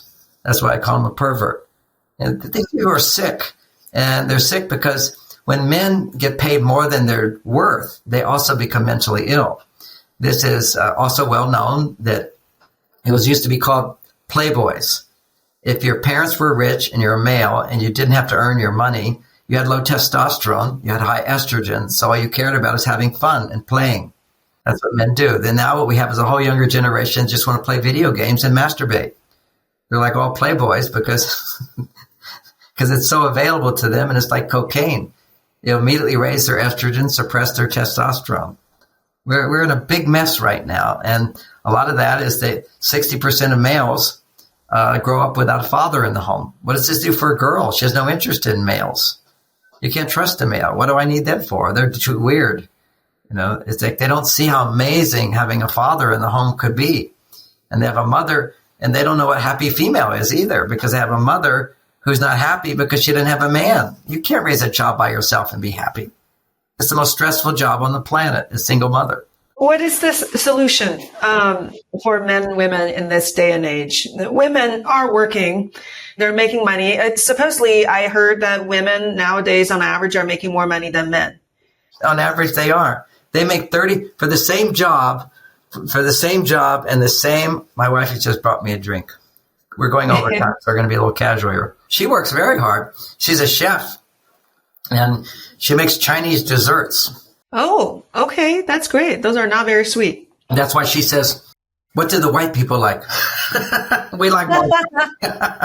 Oh, is your wife Chinese? Yep, she's Chinese. Oh, wonderful. My wife of 34 years, she was Jewish. And then when she died, because I've been living in China and teaching in China for so long. And how long have you been married with her? I think we're married how long? 3 years. 3 years. Okay. Okay. But I have to ask you one question because recently it came up. There are people who do not believe in monogamy. they do not think is natural or healthy. They're just wrong. You can have wrong beliefs. You can believe that global warming is caused by cow farts. Yeah, you can believe that. They're wrong. Okay. The global warming has always been happening. We came from an ice age, and the history is it gets hot, it gets cold, it gets hot, it gets cold. The weather is like a woman. It's always changing. What we do has very little influence on the weather, except our government has figured out with HAARP how to control weather greatly. The Chinese do it. It's in the papers. Now find our government's admitting they can control weather. They can create hurricanes. They can create earthquakes. They can do all this stuff. They can also, this HAARP itself heats up the atmosphere. So we can affect the atmosphere with our technology, not with our car farts or with our car exhaust. And carbon dioxide is not a pollutant. It was about 3 years ago that they started saying that carbon dioxide was a pollutant. It's not a pollutant. Carbon dioxide is the best thing for nature. Okay, plants thrive on carbon dioxide. And okay, coming back to monogamy. John, coming back to monogamy. So let me tell you about monogamy. Love is natural, right? We all want to love. Men love women. Women love men. If you had examples of how wonderful love is, now people are missing that. So men are born addicted to sex. All males want to have sex. Our sex center is much bigger. We want to have sex. But what happens is that if women don't give it away, then a man has to earn it. So that's what was called getting married, is you had to prove to her that if you had a baby, you would stay with her, that you're a committed man. If you're a committed man to a woman, after sex, your body makes prolactin. Prolactin then has the effect of causing you not to have erections when you look at other women, but also not to have erections with your wife. So what allows you to have erections with your wife is for thousands of years, men used to naturally have much higher testosterone levels than women, regardless of whether it's a new relationship or not. And women, their activities during the day were all estrogen centered. So women have high estrogen, men have high testosterone. That would create a magnetism that allows you to be turned on to each other. Well, we don't have that polarity today. So couples are wandering around and they're bored in their relationships because they have no polarity. They experience passion for the first period of time, which always called the honeymoon period, where you just have lots and lots of sex, okay? And then it goes away. And the reason it goes away is if you're married and you love someone, you will stay committed to them, even if you don't have sex drive. That's today, but people want sex today. In the past, you kept the sex drive because you had enough polarity between the man and a woman. You'll only see that in more indigenous tribes where you really have women only doing things that produce female hormones and men only doing things that produce male hormones. We've lost that. I'm not saying go back to that. I'm saying move ahead. Women can make their male hormones because I think this is a higher state of consciousness. The higher state of consciousness, the soul consciousness, okay, soul mate, is someone who allows you to access the amazing fulfillment that other generations haven't experienced, which is a soulmate relationship, connects you with your soul. And the soul, and you know, I'm a monk, I'm spiritual, I know I'm enlightened, you know, I have enlightened sex, I have a light relationship, soulmate, soul power, I crack my life. I know what I'm talking about to a certain extent, but my soul is both masculine and feminine. And my soul is both masculine and feminine. Now, personally, why I even say that is occasionally my soul talks to me out loud.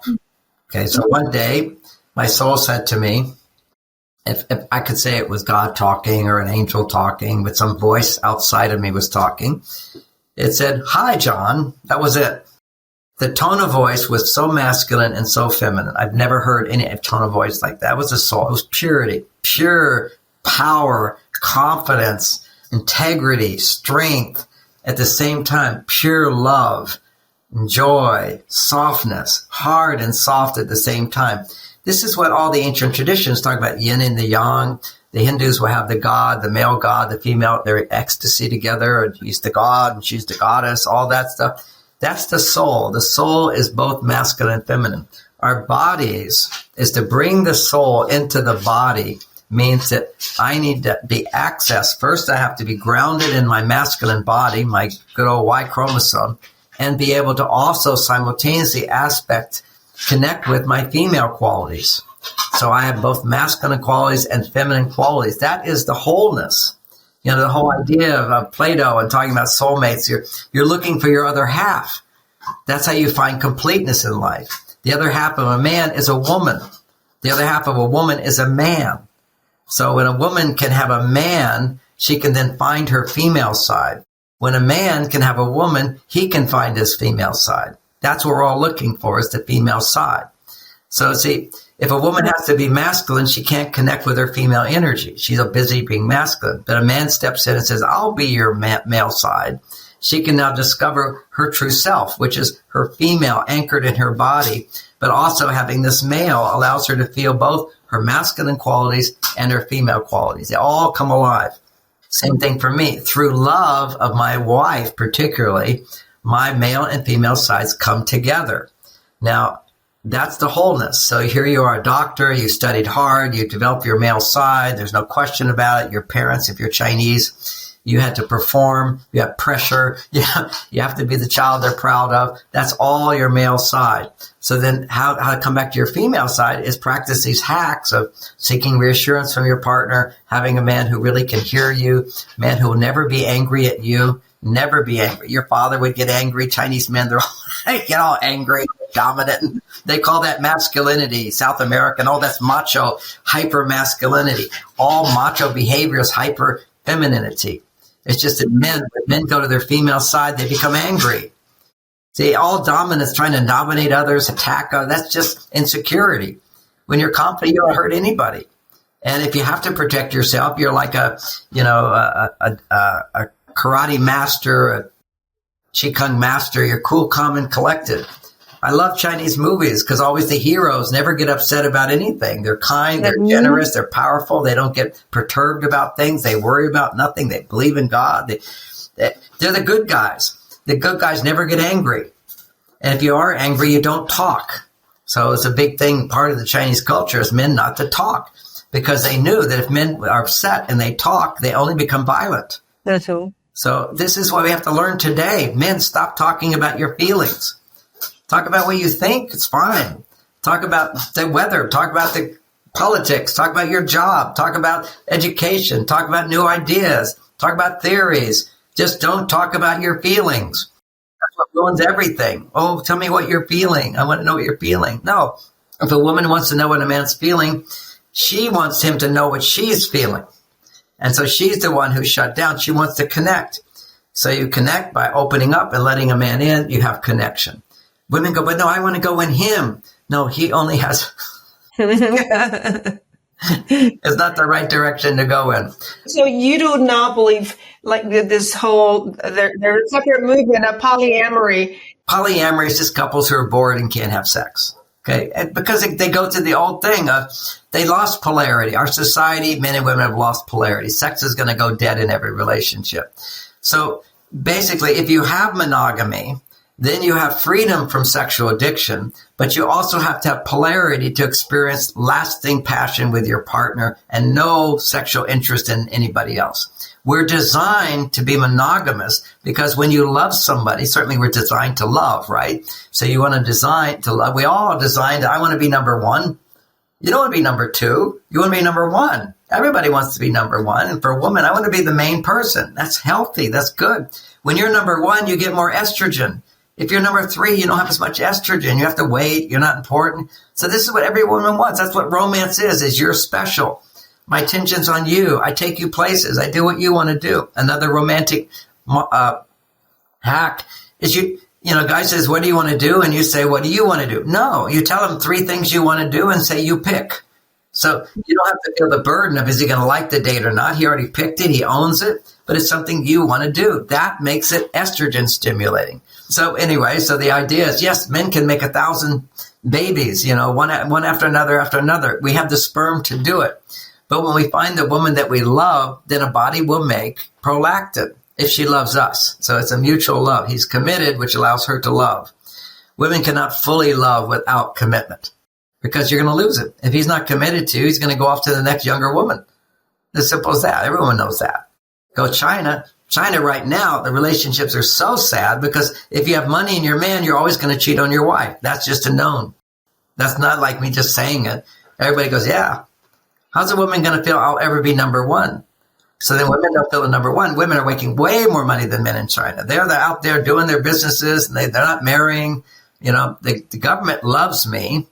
The government thinks Mars Venus is fantastic there because they want babies. Their population is going way down. Women are not getting married. Women are just making money, going, what do I need a man for? Interesting. Okay. Bringing back some balance. Yeah, the balance. You don't have to give up your job, your male side, to bring up your female side.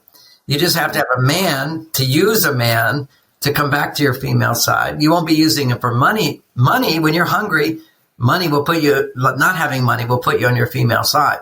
And it's not just if the woman makes money. It also happens when couples make more money than they need. That's when the problems really start happening in relationships. This is research was shown that when you need money and a man can make the man make money to satisfy your basic needs, and it's increasing, the relationship is the best time of a relationship. Then you hit a plateau where boredom sets in, and then he starts making more money. And when he starts making more money, then the relationship problems increase. And why is that? Well, for a lot of reasons. One for the woman's side is when you have enough money, you don't need more. You stop feeling need. See, need is where estrogen. Need is receptivity. What do I need to feel good? What do I want has more to do with creating something in the outer world. You can also want what you need, but need is like this feminine aspect of us, and want is our testosterone part of us. Wanting what you need is both being masculine and feminine, which is why I teach women everything is about asking men to do what you need and creating situations where he can do things you need. And again, even when I say that, then I go, well, then I have to talk about a half an hour to an hour on how to ask a man to do stuff. So I don't have that time to do, but maybe we'll have another session. Read the book first and then ask questions about it. And also my website, marsvenus.com. I have so many beautiful blogs. My daughter does them. The best course at my website, besides all the free stuff, we have stuff you pay for, 6-week courses. My daughter does one, and it's called Understanding Men. I edited the whole thing with her, so it's all our ideas together. But it's fantastic. Every woman needs to understand men, understand why men need to pull away, how to get him back, how you sabotage him from pulling away or from him coming back to you. It's a dance, and the more you're on your male side, the less sex is going to be there unless you have more of your female side. And how to have both is an evolutionary leap, which is possible. And then you can be making love quite a lot, and you can have happy and fulfillment, and your family stays together, and your children grow up knowing how great men are and having role models of why a woman would want to be with a man, and for a little boy, how to be a man. You can't become a man if you don't see one first. You have to have a role model for everything. If you don't have that, you'll never find that. And I know the men who never found it, they're all at San Quentin. My neighbor are 15 minutes from here is one of the biggest prisons. And I teach there. I used to teach there until they kicked me out. They kicked me out because they all wanted me. They're here to be punished. That's what the warden said. They wouldn't let me come in anymore. You're too enjoyable. Yeah. Well, part of it is I brought women in with me. Men did exercises with women, and I got men to do exercises, which I would be the therapist for everybody, but I have the men say the things that I would say. And these were all women who'd taken my workshops, so they knew how to become vulnerable, and they would cry. And these men had never been with a woman who cried and was not blaming him. See, men have to connect with women's vulnerability to open their hearts. If I just had men talking to each other, it would just be up in their head, a bunch of muscles bumping on each other. You need a woman's energy to open a man's heart. Men's heart cannot be healed, cannot be opened, unless they're doing something to help a woman heal her heart. We're interdependent, men and women. Women have needs, men to satisfy them. Men feel great, women feel great. That's the dance. And by serving a woman, making her, being successful and providing fulfillment for a woman opens a man's heart. Without that, you've got a bunch of closed-hearted men who are all creating wars in the world. They're all criminals. The government are all criminals. We don't have to be in these wars right now. This is all nonsense. We don't have to have taxes. The American government basically says you shouldn't tax. It's only this last century that we had taxes.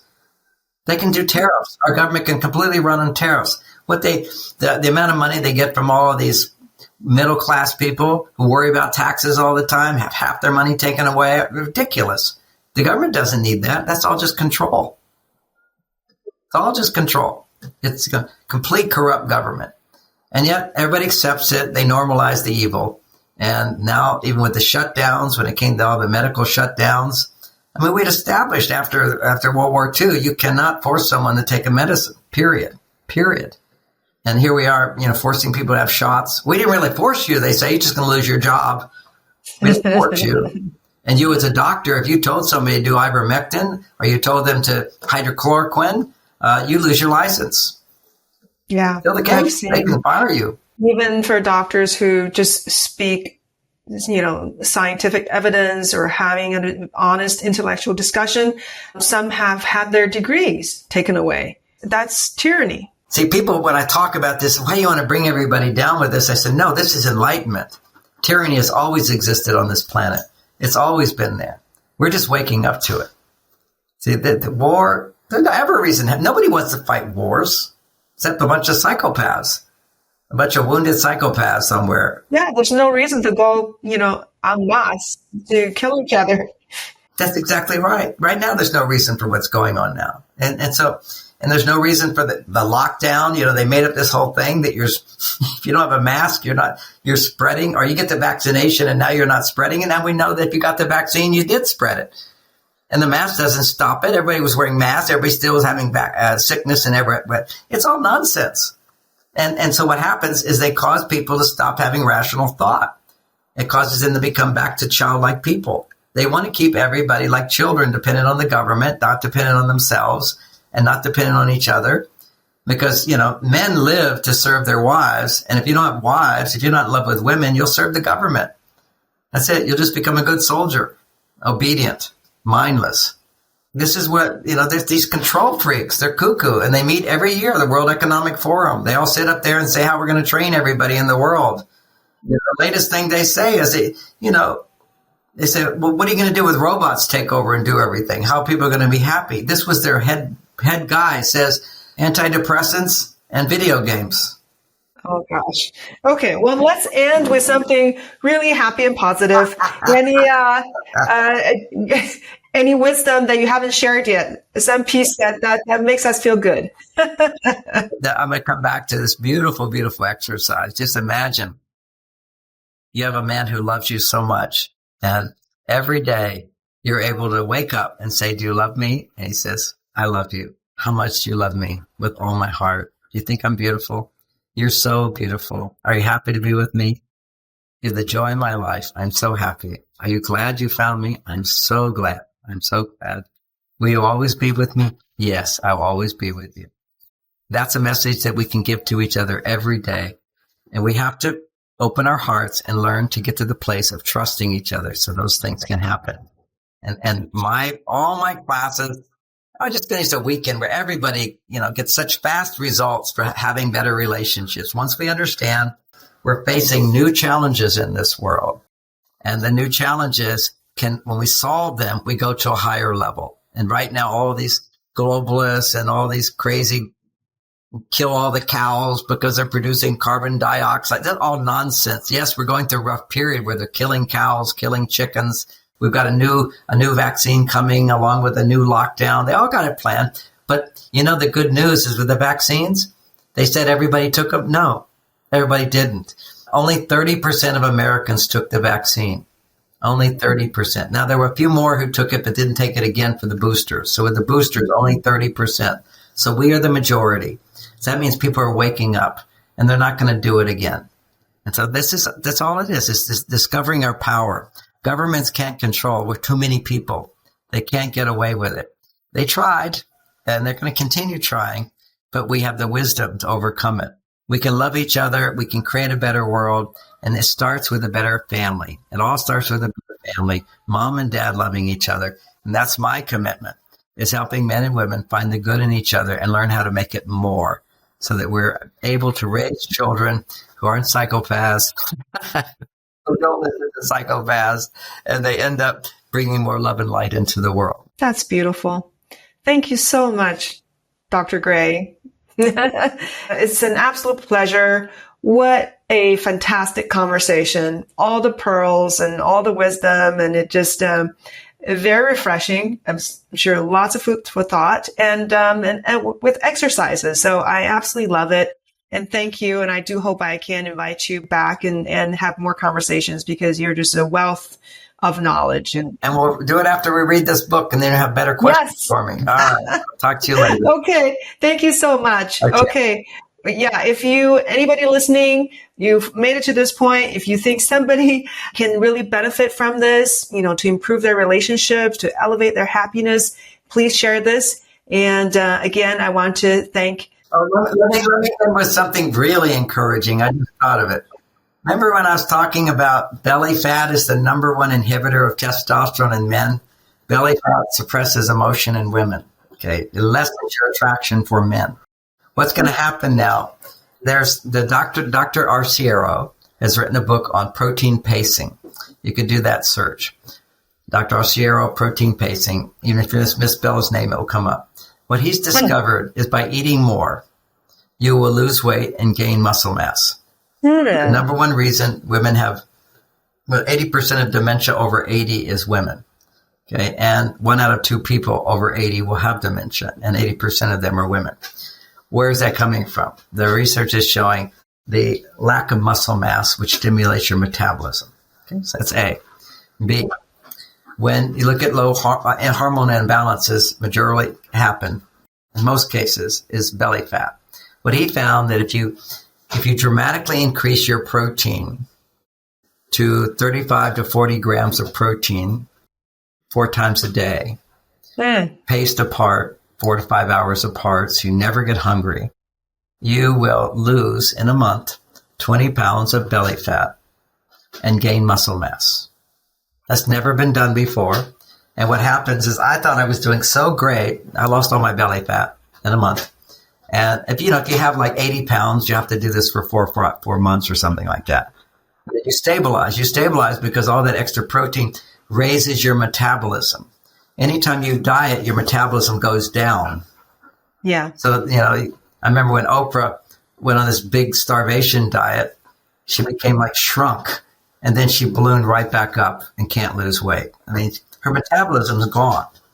But all she has to do with a month of this protein program, she'll lose weight and she'll maintain her muscle mass.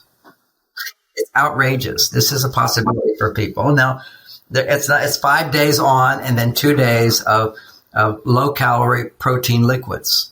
So you never get hungry. Every 2 hours you have protein. Is this also a low carb diet? Well, you don't have to have low carbs, but you won't eat junk food because you're not hungry. I mean, you want to eat a good diet. You want 2 meals a day, and then you want these really high protein shakes. And they're special shakes where they have 5 different kinds of enzymes that break down protein if you make them in hot water. So you 100 degrees water, you put them in the protein in the water, you let it sit for 45 minutes with enzymes. It breaks down the protein into pure amino acids. If you eat a regular protein, you're only getting like 20% of the amino acids, and the rest is toxic die-off that you have to get rid of through your kidneys. This way you can get 91 to 95% amino acid out of your protein. And you're doing 35 grams. Interesting. Okay. Amazing science. That was a Swiss scientist that figured that out. Nobel Prize winner figured out the protein thing and enzymes.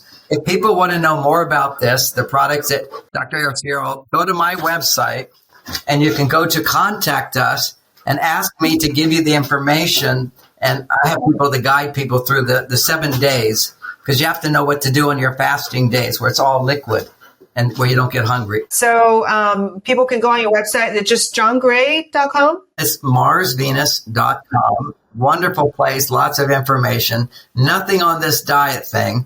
It's just if you say contact, write me a note, say, I heard you talking about, how do I know more about it? And I'll have somebody call you up and explain the whole program to you. Because you need a little support to do it. Get rid of that belly fat today. You'll naturally start having the potential to produce healthy hormone balance, and you'll feel great. That's wonderful. Okay, thank you so much, Dr. Gray. I'm going to end it here, and thank you, everybody, for listening.